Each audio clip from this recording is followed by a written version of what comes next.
अहले बैत के आइम्मा में से इमाम मोहम्मद बाकिर अलैहिर्रहमा की वफ़ात और विलादत के बारे सवाल हुआ तारीख़ों का।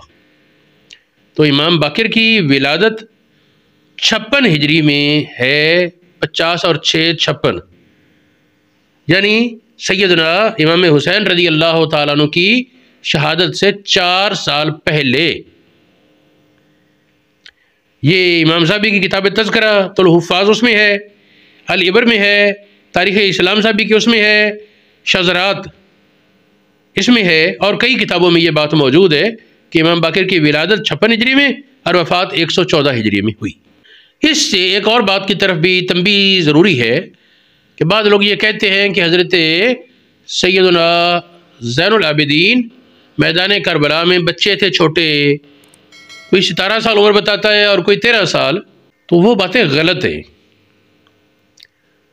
अगरचे 17 साल का तसव्वुर किया जा सकता है कि 12 साल लड़का बालिग हो सकता है, लेकिन जो तहकीक है हज़रत ज़ैनुल आबिदीन की उम्र के बारे में वो ये है कि वाक़या करबला के वक़्त उनकी उम्र 24 बरस थी।